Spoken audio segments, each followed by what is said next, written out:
উস্তাদ, কি হয়েছে? এই ব্রেক শুটা দেখেন দিনই কি অবস্থা। দে আর একটা কই। এই যে আরেকটা। এর অবস্থা তো ভালো মনে হচ্ছে না। গাড়ির মহাজন কি আছে? মহাজন তো মনে হয় ওই পাশে বসে রয়েছে। তাহলে তুই এক কাজ কর, যাই মহাজনের কাছে যা, যাই ক গাড়ির ব্রেক শু কিনতে হবে আর এক পাতা গ্রিস কিনতে হবে। উস্তাদ 1000 টাকা দিতে কয়েছে। আচ্ছা ঠিক আছে আচ্ছা যা। ভাই। কি হয়েছে ভাই? উস্তাদ 1000 টাকা দিতে গেলো, একটা ব্রেক শু কিনতে হবে আর এক পাতা গিরিশ কিনতে হবে। ও আচ্ছা, 1000 টাকা লাগবে। এই নাও টাকা। আচ্ছা ভাই।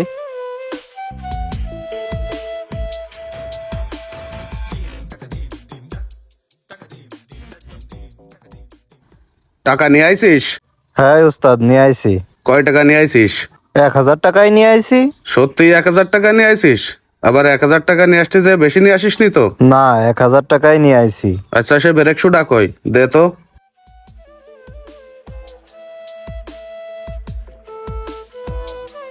ব্রেক শুটা তো দেখে মনে হচ্ছে ভালোই রয়েছে। উস্তাদ ভালো রয়েছে, তাহলে আর নতুন আনার দরকার কি, ওইটাই ঘষে মাঝে লাগাই দেন। আরে না, ভালো রয়েছে তা কি হয়েছে, এ লাগানো যাবে না। ইনকেস যদি আবার স্লিপ মিলিপ করে, তার থেকে তুই এক কাজ কর, সোজা আরএন রোডে চলে যা, এটা ভালো দেখে ব্রেক শু নিয়ে আইগে আর এক পাতা গিরিশ নিয়ে আইগে। আচ্ছা ঠিক আছে। আচ্ছা যা তালি।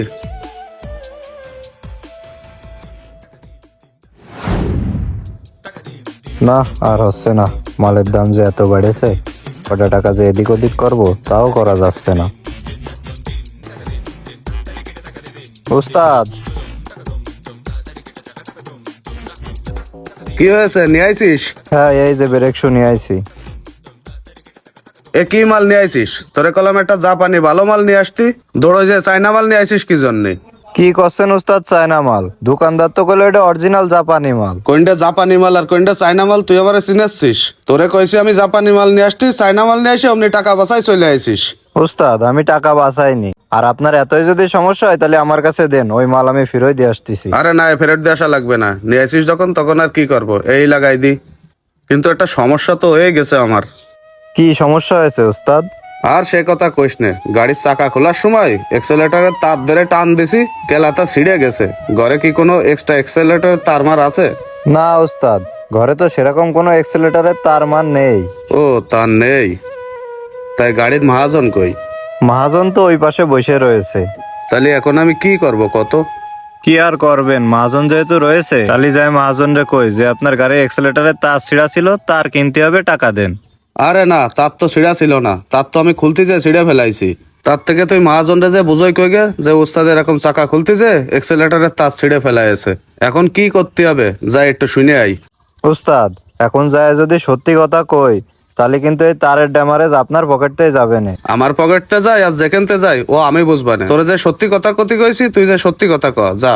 আপনি যায় যে সত্যি কথা কতি করছেন, একটা এক্সেলেটারের তারের দাম 2000 টাকা। উস্তাদ আপনি আরেকবার ভাইবে দেখেন, আমরা কয় টাকায় বা বেতন পাই। এখন যদি যায় তারে সত্যি কথাটা কই, আর সে যদি আপনারে কয় এই তারটা কিনে দিতি, তাহলে আপনি এতগুলো টাকা কনে পাবেন? কনে পাবানে ও চিন্তা করতে হবে না। তোরে জাতি কলাম তা না যায় মুখে মুখে তর্ক করতেছিস, তুই না জাতি পারিস আমিই যাচ্ছি।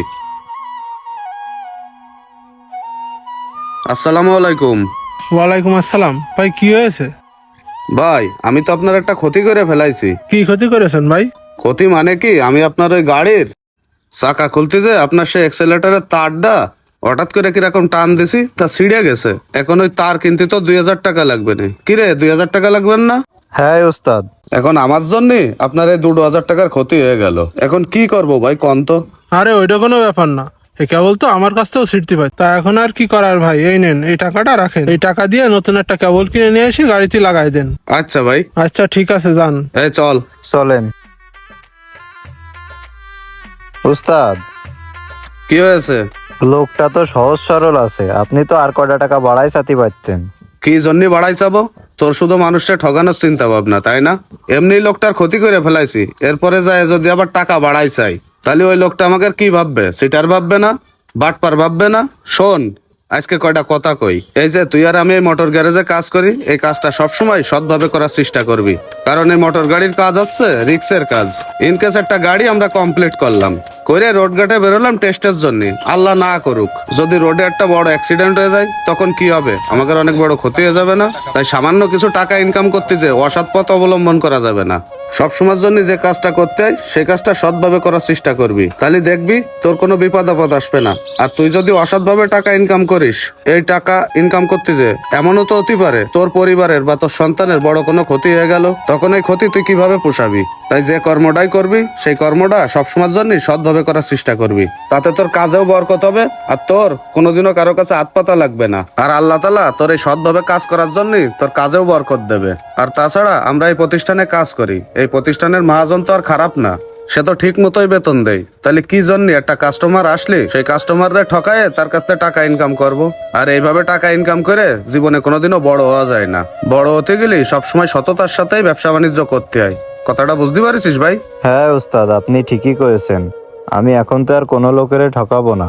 আপনি দেখেন আমি সবসময়ের জন্যই সৎভাবে কাজ কাম করব। আচ্ছা ঠিক আছে, এখন তুই এক কাজ কর, এই টাকাটা ধর, এই টাকাটা নিয়ে আরএন রোডে চলে যা, যায় একটা অ্যাক্সেলেটর কেবল নিয়ে আয়। আচ্ছা ঠিক আছে। আচ্ছা তাহলে যা। মনে রাখবেন পৃথিবীতে কোনো কর্মই ছোট নয়, তাই আপনি যে কর্মটাই করেন সেটাই সৎভাবে করবেন, তাহলে দেখবেন আপনার সফলতা ইনশাল্লাহ কেউ ঠেকাতে পারবে না।